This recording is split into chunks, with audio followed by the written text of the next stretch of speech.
Kalau Bapak bisa menyediakan orang mati di lab dan kita teliti bersama ketika proses mati, saya bisa menjawab. Wong sekarang bedanya sukma sama nyawa sama jiwa aja nggak bisa dijelaskan oleh sains kok. Sampai sekarang belum baca jurnal berikutnya yang menjelaskan kenapa terjadi terminal lucidity ini. Sebelum meninggal justru kelihatan sehat.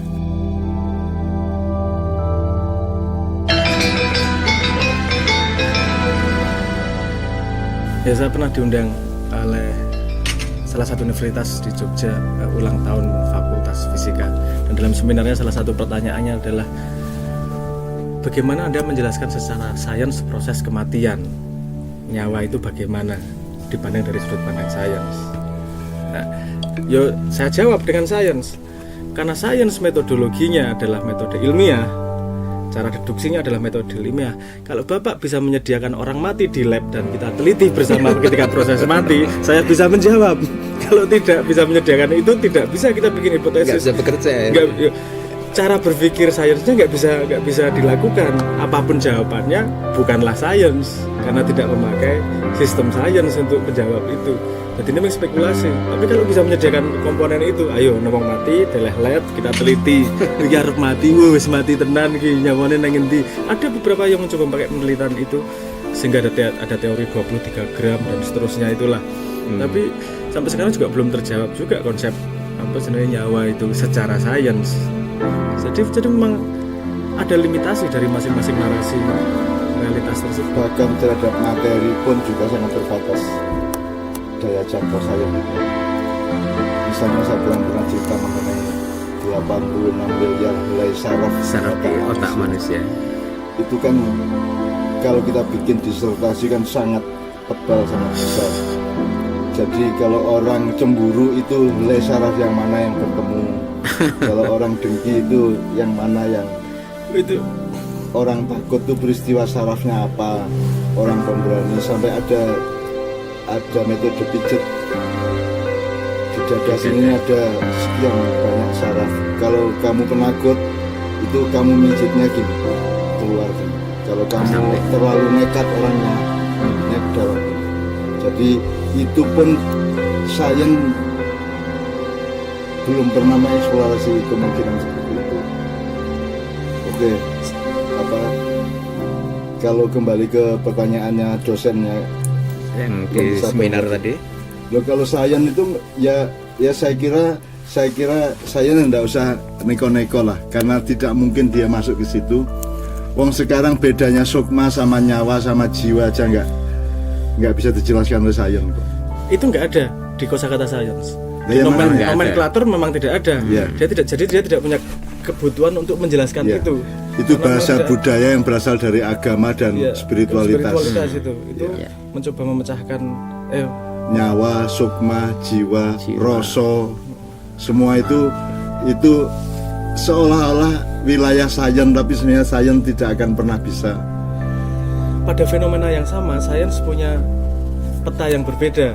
Petanya sains pakai psikologi, pakai neuroscience, bagaimana menjelaskan hormon, menjelaskan jaringan otak. Cara fenomena yang sama dijelaskan pada narasi realitas yang berbeda.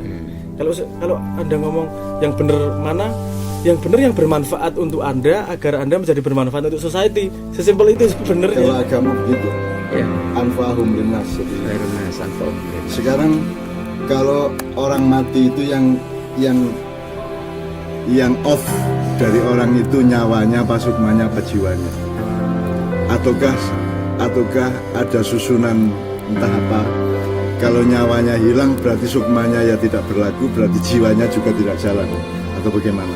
Dan itu kan tidak bisa, itu kan tidak bisa kita teliti ya Bang ya, tidak bisa. Kalaupun bisa nanti ya najis juga kata-katanya. Itu kan karepmu, itu kan kata-katamu, itu kan menurut kamu. Nah, sekarang kata sukma kan nggak bisa disepakati Bang. Kata jiwa aja belum tentu bisa disepakati, karena psikologi juga hanya ngomong tentang gejala kejiwaan, tapi bukan jiwa. Itu salah satu disiplinnya dalam sains, Pak, urusan nomenklatur. Nomenklatur kata-kata itu spesifikasinya apa sih? Sangat jelas. Dan itu bukan kalau kita mau pakai itu sains beneran terhadap menganalisa sesuatu yo apa sih harus pakai nomenklatur yang dia pakai. Misalnya saya kasih contoh bagaimana mekanisme agama, nyawa dan afterlife ini mulai diperhatikan sains. Sains kalau dia akan memperhatikan kalau ada fenomena yang memang tidak bisa dijelaskan. Jadi itu kalau teman-teman mau riset ada yang namanya terminal lucidity, konsepnya itu kemudian. Jadi ada cerita terminal lucidity. Terminal lucidity. Jadi ada kasus di Jerman kalau nggak salah. Itu jadi ada kasus bahwa ada orang yang dari kecil cacat, nggak bisa ngomong, nggak bisa apa namanya. Jadi harus seumur hidup dijagain orang tuanya. Terus 2 minggu sebelum dia mati, tiba-tiba sehat bisa ngomong. Dan kalimat yang keluar, aku sudah selesai, aku mau pulang. Itu dalam konsep sains itu ini mau pulang, ya? Mengagetkan, mau pulang kemana, itu urusannya apa ini, kan seperti itu. Tapi tidak bisa dikejar lebih lanjut. Yang bisa dikejar adalah apakah faktor ini berjalan, faktor sehat sebelum meninggal ini proses universal ataukah hanya pada satu orang ini. Ketika candlelight fenomena lebih ya. Fenomena sehat sebelum jadi lilin kalau mati itu terang habis itu cepat ya. Nah itu ternyata fenomena itu dia tanyain kepada yang salah satu yang ditanyain adalah yang jagain panti jompo. Dan dia, dari observasi dia, iya itu orang-orang tua ini yang sakit-sakitan itu jaraknya antara 2 minggu sampai 1,5 bulan sebelum meninggal itu jadi sehat. Nah itu sampai entah ya Kak, saya mungkin saya belum baca, tapi saya belum baca sampai sekarang belum baca jurnal berikutnya yang menjelaskan kenapa terjadi terminal lucidity ini. Sebelum meninggal justru kelihatan sehat. Jadi mungkin ketika hati-hati kalau kamu sekarang sehat tiba-tiba mendadak sumringah gitu. Kok rada penyakit ya? Ternyata sebentar lagi. Ya, itu tapi itu artinya sains juga penasaran sebenarnya bagaimana. Kalau sains itu kan dingin dalam tanda petik. Rasional, nggak pakai orang guroso, nggak, karena attitude sains dingin. Fakta adalah fakta, kejadian adalah kejadian. Kalau ada kejadian fenomena yang tidak bisa dijelaskan secara coherence dengan nomenklatur sains, dia cari dia cari penjelasannya gimana. Nggak peduli itu Arab sains, Arab jin, setan, Arab nyowo, kalau dia melihat fenomenanya yang bisa di-approach lebih lanjut, mesti dia.